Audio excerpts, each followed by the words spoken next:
யோகப்பட்டேன பத்தாங்கம் திரிநேத்திரம் சாந்த விக்கிரகம் தியாயே சமஸ்த தோஷக்னம் பாதாத்மஜமகள்மஷம் அஸ்மத் குருபியோ நமக விகணத மகாகுருபியோ நமக அனுமன் சுவாமிகள் ஆசிகளுடன்.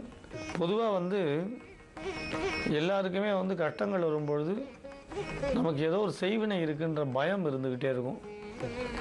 சில பேர் வீடுகளில் பார்த்தீங்கன்னா சின்ன சின்ன பொருள் காணாமல் போகும். சின்ன சின்ன விஷயங்களுக்கெல்லாம் சண்டை சச்சரவு மன வருத்தம் உண்டாகும். கணவன் மனைவி இடையே சண்டை, அப்பா பிள்ளையிட சண்டை, அம்மா பொண்ணுக்கிட சண்டை, அண்ணன் தம்பி சண்டை, நெருங்கிய உறவுக்கிடையே அடிக்கடி சண்டைகள் சச்சரவுகள் மன வருத்தத்தை பார்க்குறோம். சாதாரண பேச்சுக்கள் கூட பிரச்சனைக்குரிய பேச்சுக்களாக மாறுறதை பார்க்குறோம். ஒரு ஆன்மீக பயணம் போவா, அந்த இடத்துல பிரச்சனை வந்துடும். அதே மாதிரி ஒரு கல்யாணத்துக்கு போவா, உறவுக்குள்ளேயே தேவையற்ற மன வருத்தம் வரும். அதே மாதிரி பேசுகிறத மற்றவ தவறாக புரிஞ்சிக்கவும் வாய்ப்பு இருக்கும். இது மாதிரிலாம் சங்கடங்களை சந்திக்கிறவா பொதுவாக சொல்கிற வார்த்தை செய்வினை. இது என்ன செய்வினை மாதிரி இருக்கேன்னு சொல்லுவாள். ஏன்னா செய்வினைன்றது பல விதங்களில் சொல்லப்பட்டிருக்கு. பில்லி வைக்கிறதுனா, சூன்யம் வைக்கிறதுனா, பில்லி சூன்யம்னா எல்லாருக்கும் தெரியும்.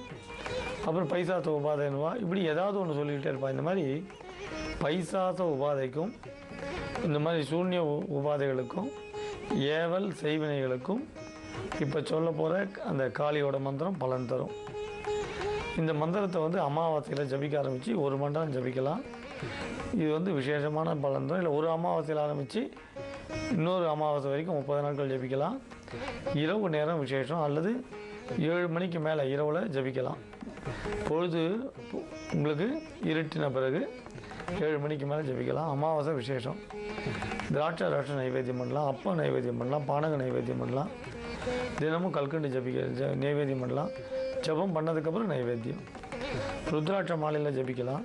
கிழக்கு முகமாக இருந்து 108 ஊர் ஜபம் பண்ணலாம். நீல வஸ்திரம் கருப்பு வஸ்திரம் அணியலாம். இதெல்லாம் விசேஷமான பலன்களை தரும்.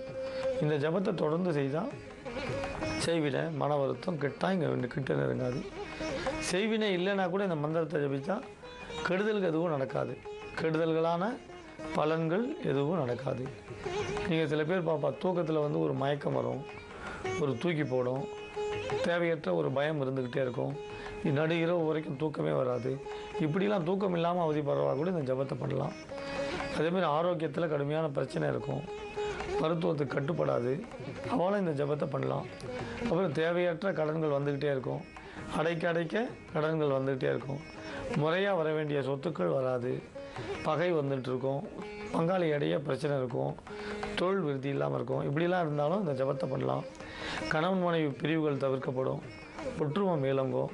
அதனால் இந்த ஜபத்தை தொடர்ந்து 108 பேரும் ஜபம் பண்ணுங்கள். எழுதிக்குங்க. இப்போ தொலைக்காட்சியில் தெரியுது, எழுதிக்குங்க.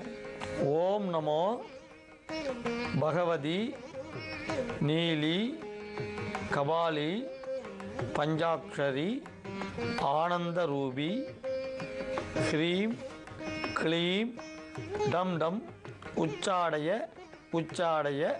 ஸ்வாஹா. மறுபடியும் சொல்கிறேன், எழுதிக்கங்க.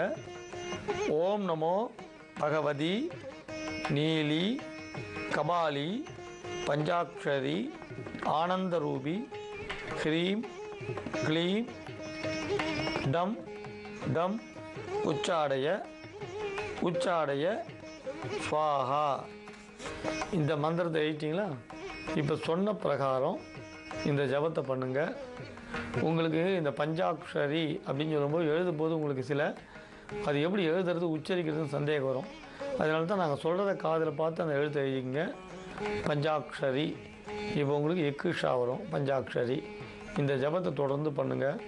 கட்டாயம் நமக்கு அமைதி கிடைக்கும். செய்வினை இல்லைனாலும் பண்ணலாம், செய்வினை இருக்குதுன்னு நினச்சிங்கனாலும் இதை பண்ணலாம். ருத்ராட்ச மாலைன்றது விசேஷம், ரொம்ப ரொம்ப விசேஷம். அமாவாசை அன்னைக்கு ஆரம்பித்து தொடர்ந்து பண்ணுங்கள். இப்போ சொன்னப்பட்ட பிரச்சனைகள், தொல்லைகள், வருத்தங்கள் இதெல்லாம் கட்டாயம் விலகி மனசாந்தி கிடைக்கும். குடும்ப ஒற்றுமை மேலோங்கும்.